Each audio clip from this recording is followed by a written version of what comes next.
McGregor.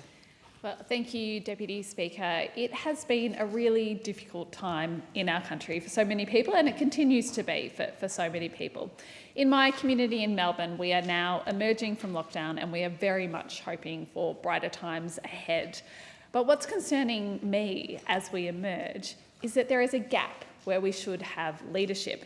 And there is a gap where the Morrison government's failure to have a vision for how we rebuild our country coming out of this pandemic is something that I think is very concerning for my community and for our country as a whole. As our community reopens, people do want to be able to look to the future with confidence. They want to know what their jobs look like. They want to know what our country will have the capacity to make, what our industries will look like. They want to know that their kids and their grandkids will be able to get good jobs, the sort of jobs that lead to the security that lets them start to build their own family and to buy their own house. But what they see around them, even before the pandemic hit, what they see as a consequence of the Morrison government's failures is the rise of insecure work.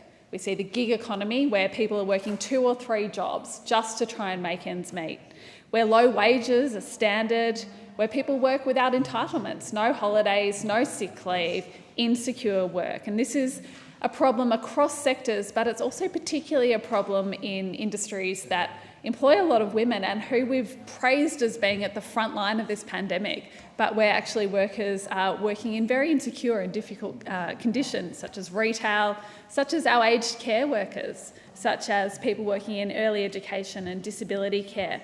People, as I said, who we have praised for being on the front line of the pandemic, but who we are not protecting with the types of secure jobs and conditions that they deserve. People also see the consequence of wage stagnation. We now have the weakest annual growth in wages on record. We have 85,000 fewer Australians in apprenticeships and traineeships than we did when this government came to power. And we have a manufacturing base that's shrunk and thousands of manufacturing jobs lost. And these are things we could and should fix so that all of us in our community can lead a good life.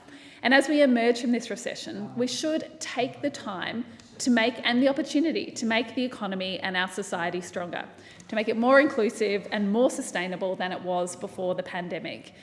And Deputy Speaker, Labor's up for this challenge, and our track record shows that we can deliver. Unfortunately, the track record of the Morrison government shows that it is not up to the challenge. The pandemic demonstrated just how important it is that we make things here in Australia. We've had supply chains disrupted. We know at the start of the pandemic there were concerns around whether we'd be able to source enough PPE because we just don't make those sort of things here in Australia.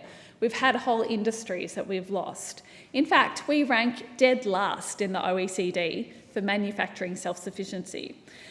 And this is a government that goaded the car industry to leave our shores. And I've spoken with local manufacturers in my electorate about the impact of that decision, about the impact of manufacturers packing up, being told by the government, hey, if you can't do it alone, get out. And what they've told me is it wasn't just those people who were doing the big manufacturing of the cars. It wasn't just Holden or Ford. What it was all the suppliers to them who were part of a complex chain that meant there was work at a number of local businesses, but also that there were skills tied to that work, and that's what we've lost. And people who run manufacturing businesses in my electorate have said that has been a huge loss for the capability of our country, and obviously a huge loss to employment and to the prospect of people having good and secure jobs in our country. So I've been talking about manufacturers in my electorate because they have been working through this pandemic and they are ready to step up and they are ready to emerge to the other side and to deliver on the brighter future that we should have. They're ready to embrace the opportunities that are there.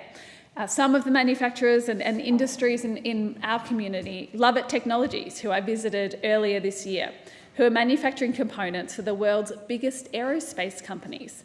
Leeson Group in my electorate, who produce solar technological innovation to accelerate the energy network's transition from carbon to renewables.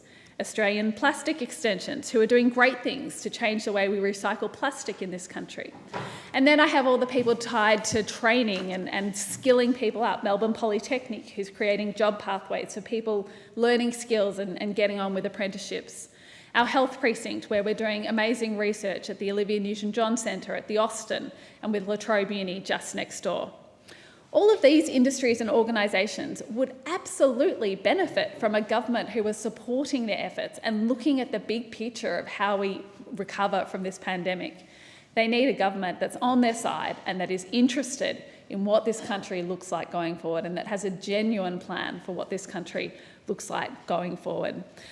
And that's why I'm really proud that an Albanese Labor Government would rebuild our nation's manufacturing industry, and that we do have a comprehensive plan that would create jobs, boost vital skills, and bring that sort of industry expertise that I was talking back onshore and supercharge our national productivity.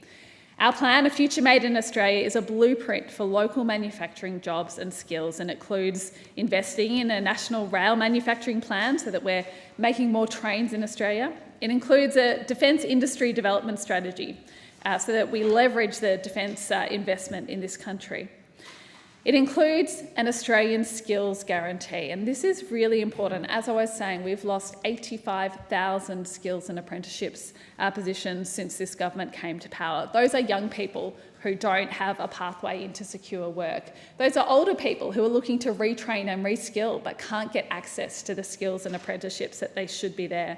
So our skills guarantee would give apprentices, trainees and cadets a foot in the door when it comes to work on major projects. Would ensure that 1 in 10 jobs on major federally funded infrastructure projects are given to apprenticeships, trainees or cadets.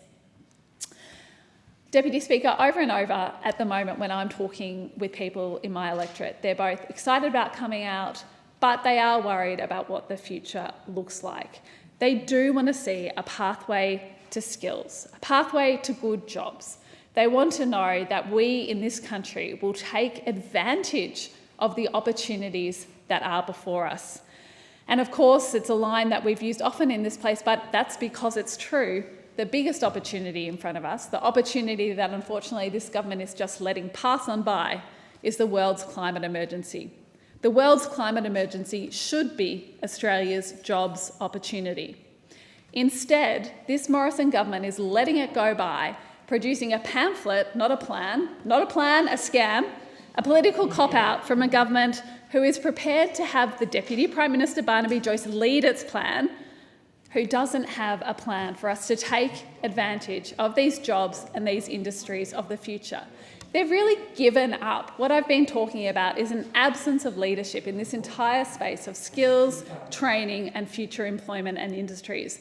And their attitude towards how we tackle the climate crisis really highlights the gap, the lack of leadership and the opportunities that this country will miss out on because the Morrison government isn't doing the work. And again, Labor would do the work. We have a plan to support 10,000 new energy apprenticeships. Apprentices who would choose to train in new energy industries will receive up to 10,000 up to 2,000 on commencement and 2,000 a year for up to 4 years afterwards, including on successful completion. And this will help to increase the uptake of apprenticeships in these areas and also retention and completion. And this could happen across industries including rooftop solar installation, large-scale renewable projects, energy-efficient upgrades to homes and businesses, green hydrogen, renewable manufacturing, and relevant agricultural activities. There are so many opportunities here for this country, but we are going to miss them because this government isn't serious about tackling climate change. They've come to some sort of half-hearted commitment to net zero with absolutely nothing behind it, and it is just not good enough. Labor also has a plan to invest in a $10 million new energy skills program. So we'll tailor skills training to the specific needs of new energy industries. What an idea, that there's opportunity to have here and that there's a role for government to back that in and help it develop. Labor is really clear that the future for Australia should be strong. There should be good, secure jobs for everyone in our country who wants it. There should be a pathway for young people to know that they will have a career, that they can be retrained into a new job, and that they will have the type of work that means they can lead a good life, that they can buy their own home, have their own family, and feel safe and secure. That is not what we are getting from this government at the moment. What we have from this government is an absence of leadership, a lack of vision for the future, and opportunities that are just passing us by.